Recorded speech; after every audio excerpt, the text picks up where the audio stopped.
Hagayya 2025 akkam jirtu daawwattoota keenya oduu yeroo kana isinitti himna waliin angeetoo lamaayyooti.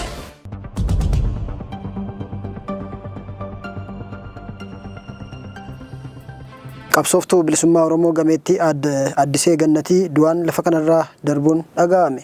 Addee bilisummaa Oromoo sababa kanaatti gadda itti dhaga'ame ibsateera. Addee Addisee Gannatii umurii isaanii qeerrummaa irraa kaasee kabajamuu mirgaa fi eenyummaa Oromoo akkasumas qabsoo bilisummaa saba isaaniif sodaa tokko malee haga gaafa lubbuun isaanii baateetti falmaa turaniiru. Addee Addisee Gannatii haadha warra qabsaa'aa Oromoo kan warra adda bilisummaa Oromoo hundeessan keessaa tokko turan Dr. Taaddasaa yookaan Fidaa Eebbaa turan. Qeerrummaa isaanii irraa kaasanii qabsoo bilisummaa Oromoo kan adda bilisummaa Oromootiin hoogganamu keessatti kallattii hundaan sodaa fi nuffii tokko malee dirqama isaanii ba'aa kan turan dhalootaaf mallattoo cichoominaa turan.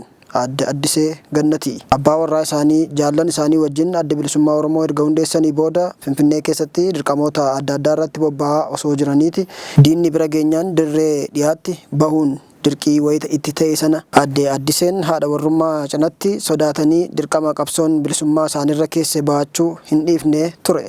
Ijoolleen isaanii dhugaa Oromoo barsiisanii kan guddifatan Addee Addisee Gannatii akkuma abbaa warraa isaanii haala ulfaatoo keessatti illee haga gaafa lubbuun isaanii baateetti qabsoo bilisummaa Oromoo kan adda bilisummaa Oromootiin durfamu keessatti duubatti deebi'anii hin beekanii jedha. Seenaan isaanii gurraandhala 29 bara 1948 kan dhalatan Addee Addiseen yookaan haati warraa urjii dilbata darbe hagayya 2025 Ameerikaa magaalaa DC keessatti du'aa tasaan addunyaa kanarra darbaniiru. Qabsaa'aa dhugaa bu'uuressitoota adda bilisummaa Oromoo keessaa tokko kan turan saayinseessaan hayyuu Oromoo Dr. Taaddasaa Eebbaa amajjii 2022 ture. Isaanis achumatti kan du'an boqotan. ONN ekeraa isaanii lamaaniif jannata ijoollee isaanii jaallan firoottan hiriyootaa fi jaallattoota isaanii hundaaf ammoo jajjabina hawweera. Kaleessa godina Matakkal aanaa Dibaalxee ganda Gaasis jedhamutti konkolaataan garagalee namootni 12 du'uun dhaga'ame. Balaa tiraafikaa kaleessa ganama naannoo sa'aatii 2tti mudateen lubbuun namoota 12 darbeera.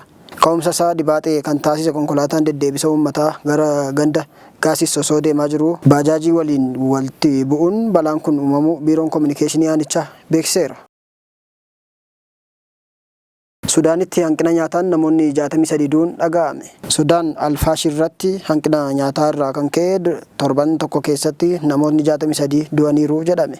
Ogeeyyiin fayyaa akka jedhanitti irra baay'een isaanii daa'immanii fi dubartoota yoo ta'an kan du'an hunduu hospitaala ga'anii akka ta'e himaniiru. Hedduun isaanii hospitaala dhufuu hin dandeenyes lubbuun isaanii darbuu akka danda'u himaniiru.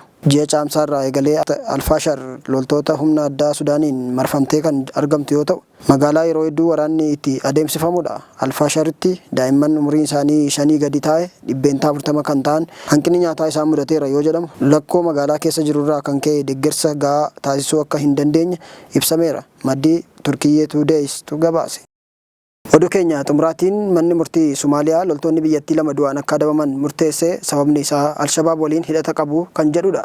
Manni murtii waraana Somaaliyaa miseensotni raayyaa ittisa biyyattii 2 akka du'aniif kaleessa ajajeera. Manni murtichaa kan kanarra ga'eef loltoonni lamaan sun ajaja olaanaa waraana mootummaa tokko akka ajjeefamuuf haala aanjessanii Alshabaab waliinis hojjetu jechuun akka ta'e sabaa himaaleen biyyattii gabaasaniiru. Loltoonni miseensa Kumalaa Oktoobar 40 jedhamu ta'anii kan duunni irratti murtaa'e kunneen maqaan isaanii Muhammad Hussein Bulee fi Adan Isaaq Yaaroo jedhama.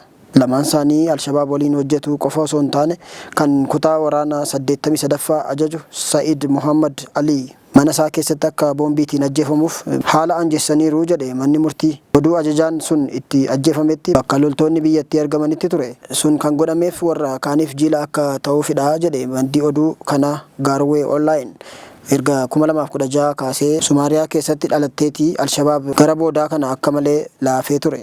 Jidduu kan ammoo deebi'ee jabaatee loltoota mootummaa federaalaa fi kan gamtaa Afrikaa irratti bakka hedduutti haleellaa gurguddaa geggeessaa akka jiru dhaga'ameera. Daawwattoota keenya oduu keenya yeroo kanaaf qabanne kanumaan goolabneerra turtii gaarii qabaadhaa.